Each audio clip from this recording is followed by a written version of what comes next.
ঢাকায় জাতিসংঘের মানবাধিকার অফিস স্থাপনে আপত্তি জানিয়ে 24 ঘন্টার মধ্যে অনুমোদন বাতিলের আলটিমেটাম দিয়েছেন ঢাকা বিশ্ববিদ্যালয়ের বিক্ষুব্ধ শিক্ষার্থীরা। দাবি মানা না হলে দেশের সব শিক্ষা প্রতিষ্ঠানকে সঙ্গে নিয়ে লাগাতার কঠোর কর্মসূচির হুঁশিয়ারি দিয়েছেন তারা।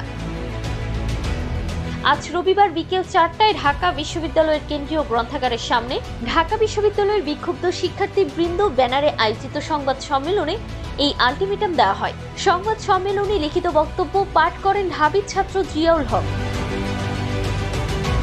সংবাদ সম্মেলনে তিনি বলেন, অতীতে বিভিন্ন এনজিওর অর্থায়নে স্কুল সিলেবাসে শরীফের গল্প ঢুকিয়ে ট্রান্সজেন্ডার বা সমকামিতাকে বৈধ করার চেষ্টা হয়েছিল। জাতিসংঘের মানবাধিকার অফিসের ওয়েবসাইটে LGBTQ বা সমকামিতাকে অধিকার হিসেবে স্বীকৃতি দিয়ে তা প্রমোট করার কথা উল্লেখ রয়েছে। তাদের মতে এই অফিস বাংলাদেশে থাকলে স্কুল কলেজ থেকে শুরু করে বিশ্ববিদ্যালয় পর্যায় পর্যন্ত পাঠ্যক্রমে সমকামিতার অন্তর্ভুক্তি বাধ্যতামূলক হয়ে যাবে, যা দেশের মূল্যবোধ, সামাজিক কাঠামো ও পারিবারিক ব্যবস্থাকে ধ্বংস করবে।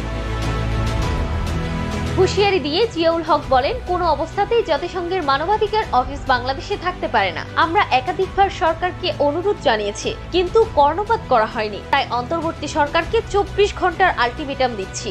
এই সময়ের মধ্যে অফিস বাতিল করতে হবে, নইলে লাগাতার কঠোর কর্মসূচিতে যেতে বাধ্য হব।